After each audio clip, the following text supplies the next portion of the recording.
আর মার্কেটের একটুখানি মুভ তোমার কনফিডেন্স কাঁপিয়ে দেয়। এই মুহূর্তটাই আসলে ট্রেডিংয়ের সত্যিকারের শুরু, দ্য রোড টু সাকসেস। কিন্তু মনে রেখো, সাকসেস আসে না শুধুই চার্টস, ইন্ডিকেটার্স বা নিউজ থেকে, ওটা আসে নিজের মাইন্ডকে জেতা থেকে। একটা গল্প শোনো। একটা ছেলে প্রথমবার স্টক মার্কেটে ঢুকল। সে মাত্র 10,000 টাকার ছোট একটা ট্রেড নিল। ভাবল রিস্ক কম, একটু এক্সপিরিয়েন্স হবে। কিন্তু ট্রেড লসে যেতেই তার হাত কাঁপতে শুরু করলো। হৃৎস্পন্দন বেড়ে গেল। নুকসান মাত্র কয়েকশো টাকার, কিন্তু ভয় এমন যেন সব হারিয়ে ফেলবে। সেই মুহূর্তে সে নিজেকে প্রশ্ন করল, আমি কি আসলেই মার্কেটের জন্য তৈরি? এই একই প্রশ্ন হাজার হাজার ট্রেডার প্রতিদিন নিজের কাছে করে। সাকসেসের পথ কখনো সোজা হয় না। এই রাস্তায় প্রতিটা পদক্ষেপে আমাদের নিজের সঙ্গে লড়াই করতে হয়। আমাদের থটস, বিলিভস, ইমোশনস নীরবে আমাদের ডিসিশনস কন্ট্রোল করে। ইমাজিন করো একজন বক্সারকে। সে জানে রিংয়ে নামলেই সামনে থেকে পাঞ্চ আসবে, কিন্তু সে ভয় পায় না, কারণ সে জানে ভয় তার দুর্বলতা নয়, বরং তার ট্রেনার। একজন ট্রেডারও তখনই জিততে শেখে যখন সে লসকে ভয় পাওয়া বন্ধ করে দেয়। Chapter 2, some perspectives on probability. ভাবো তোমার হাতে একটা কয়েন আছে, তুমি সেটা বাতাসে ছুড়ে দিলে। রেজাল্ট হবে হেড বা টেল, চান্স 50-50। কিন্তু যদি টানা 3 বার টেল আসে, তাহলে চতুর্থবার কি হবে? বেশিরভাগ মানুষ বলবে এবার তো হেড আসবে। কেন?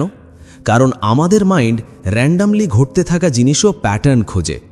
আর ট্রেডিংয়ে এই টেন্ডেন্সিটাই হয়ে যায় সবচেয়ে বড় ভুল।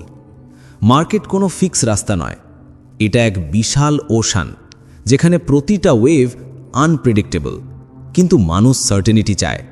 আমরা চাই প্রতিবার ট্রেড নিলেই মার্কেট ঠিক আমাদের মতো বিহেভ করুক, আর যখন তা হয় না, আমরা ভেঙে পড়ি। এই জায়গা থেকেই শুরু হয় প্রবাবিলিটির আসল আন্ডারস্ট্যান্ডিং। একটা গল্প শোনো। একজন ট্রেডার ছিলেন খুব কনফিডেন্ট, ভাবতেন আমার অ্যানালিসিস পারফেক্ট। কিন্তু টানা 4 বার লস হতেই 5ম ট্রেডের আগে ভয় ঢুকে গেল মনে। হার্ট রেট বেড়ে গেল, হাত কাঁপতে লাগলো, আর ফলাফল বিগেস্ট লস। কারণ সে প্রবাবিলিটিকে প্রিডিকশন ভেবে ফেলেছিল। মনে রেখো, প্রবাবিলিটি মানে পসিবিলিটি, গ্যারেন্টি না। কিন্তু আমরা ভাবি যদি সব ঠিকঠাক করি রেজাল্ট পারফেক্ট আসবেই। কিন্তু মার্কেট একটা ক্যাসিনোর মতো, যেখানে গুরুত্বপূর্ণ হলো edge, not individual trades. Imagine করো তুমি এক ক্যাসিনো ওনার। তোমার একটা গেম আছে যেখানে প্রতি 100 বার খেলার মধ্যে 55 বার তুমি জিতবে, আর 45 বার কাস্টমার জিতবে। এখন কেউ যদি টানা 5 বার জেতে, তুমি কি ভয় পাবে?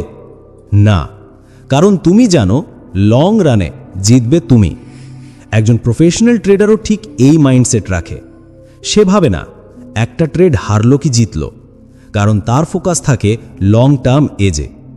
কিন্তু একজন নতুন ট্রেডার প্রতিটা ট্রেডকে নিজের ইগোর সঙ্গে জুড়ে ফেলে, আর ট্রেড লস মানে আমি ফেলিয়ার।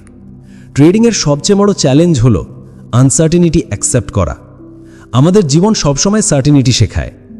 এক্সাম দিলে রেজাল্ট, জব করলে স্যালারি, মেহনত করলে সাকসেস। কিন্তু ট্রেডিং আলাদা। এখানে সব ঠিক করেও হার হতে পারে, আর ভুল করেও জেতা যায়। তাই যখন তুমি প্রবাবিলিটি বোঝো, তুমি মার্কেটের থেকে আনরিয়ালিস্টিক এক্সপেকটেশনস রাখা বন্ধ করো। তুমি শুধু প্রসেস ফলো করো, আর এই মাইন্ডসেটটাই দেয় ইমোশনাল স্ট্যাবিলিটি। একবার একজন এক্সপার্ট ট্রেডারকে জিজ্ঞেস করা হয়েছিল, আপনি এত কনফিডেন্ট কি করে? তিনি বলেছিলেন, because I don't expect to be right, I expect to manage whatever comes. অর্থাৎ সাকসেস মানে সবসময় ঠিক হওয়া না, বরং যেটা আসে সেটাকে সঠিকভাবে ম্যানেজ করাটাই আসল স্কিল। প্রবাবিলিটি শেখায় আউটকাম সবসময় আনসার্টেন, কিন্তু সেই আনসার্টেনিটি ইমোশনালি হ্যান্ডেল করতে পারাটাই আসল স্কিল। এটা কোনো ইন্ডিকেটর শেখাতে পারে না। এটা তখনই আসে যখন তুমি লসকেও অ্যাকসেপ্ট করতে শেখো। একটা রিয়েল স্টোরি।